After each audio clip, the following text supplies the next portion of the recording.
Jangan pernah berhenti di tempat yang gak dikenal. Dan jangan percaya ke pesta yang undangannya bahkan dari orang terdekat sekalipun. Balik lagi ya. Karena di balik tawa yang diam dan tempat yang sepi, Bisa jadi lo udah nginjek tanah yang bukan milik manusia lagi. Bersama El dan Luka, welcome to Veil of Nightmares. Sebelum mulai, subscribe dulu sebelum lo yang diundang ke dunia mereka.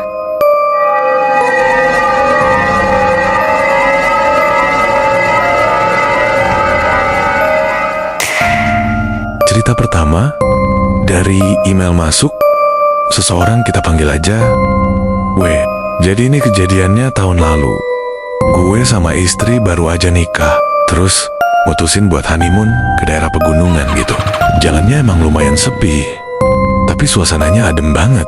Nah, pas di tengah jalan, kita sempet salah ambil arah, masuk ke jalan kecil yang katanya sih tembus ke tempat penginapan. Tapi kok makin masuk, sinyal hilang, dan kita ngerasa kayak muter-muter doang. Terus istri udah mulai panik. Gue juga lapar banget. Nggak lama, kita lihat ada semacam warung pinggir jalan.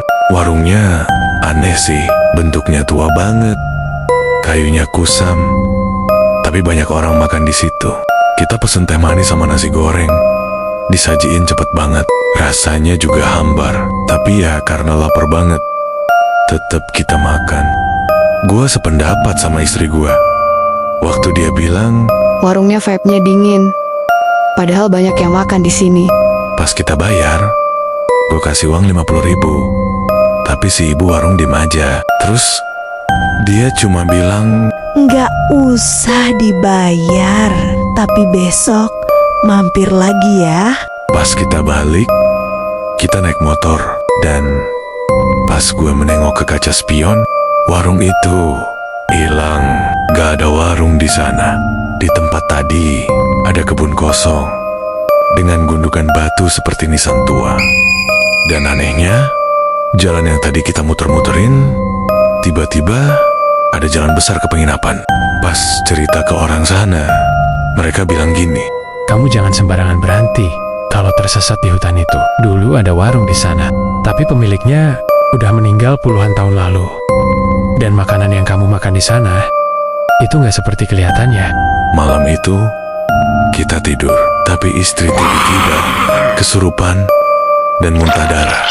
Di dalam muntahan itu, selain darah, ada cacing menjijikkan, menggeliat, dan ada bola mata mirip bola mata manusia. Kita manggil pemuka agama yang jaraknya bahkan jauh dari penginapan itu. Istri gue didoain sama dia. Katanya, istri gue hampir jadi tumbal. Wanita pemilik warung itu pengen istri gue stay di alam dia, buat nemenin dia jaga warungnya. Untungnya kita keburu pergi. Kalau enggak, mungkin bukan cuman kesurupan doang. Istri gue bakal hilang di dunia nyata karena dibawa sosok itu. Sejak saat itu, gue dan istri gak pernah lagi mampir ke warung manapun kalau lagi perjalanan jauh.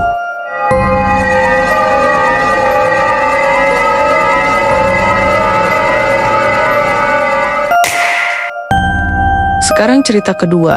Seseorang kita panggil aja O. Beberapa bulan lalu, gue dapat undangan nikahan dari teman SMA. Udah lama banget nggak kontak. Tiba-tiba undang aja gitu. Lokasinya di kampung gitu, agak jauh. Mungkin aja dia sempat pindah rumah, jadi lokasi pernikahannya di rumah barunya itu. Perkiraan gue aja sih, soalnya gue juga nggak yakin. Karena kami lumayan deket sesama SMA dulu. Gue sama temen-temen datang Sam di sana. Tempatnya tuh kayak gedung semi outdoor, rame banget. Tapi tamunya diem semua. Gak ada suara tawa, gak ada suara musik. Cuma suara kayak the season, angin. Makanan disajiin tapi gak ada yang makan. Gue duduk dan ngerasa merinding, hawanya dingin parah. Gue lihat pengantinnya, mukanya pucat, matanya kosong, dan gak senyum sama sekali. Terus gue sadar, teman-teman gue juga udah ngilang dari tadi. Gue coba nyari jalan keluar, tapi kayak muter-muter di tempat yang sama. Sampai akhirnya gue nekat lari ke belakang gedung dan nemu jalan setapak kecil. Begitu gue lewatin itu, langsung keluar ke pinggir jalan besar. Gue duduk di situ, masih shock pas ada warga yang lewat dan bilang, 3 tahun. Lalu emang pernah ada acara nikahan yang gagal. Karena kampung itu kena badai hebat. Semua warga gak ada yang selamat, termasuk kedua mempelai. begitu gue lihat balik, pemukiman itu hancur. Bahkan gedung pernikahan itu gak ada sama sekali. Berarti Ica yang undang gue itu udah mati di terpa badai. Dan pertanyaannya adalah, teman-teman gue yang bareng gue kesini kemana? Kenapa gue jadi keluar sendirian? Apa teman-teman gue terjebak di alam mereka? Kalau lu punya pengalaman seram yang gak masuk akal, Kirim ke email kami di veilofnightmarestorytelling@gmail.com biar cerita lo bisa kami angkat di episode berikutnya. dan subscribe buat cerita-cerita berikutnya yang bikin lo mimpi buruk.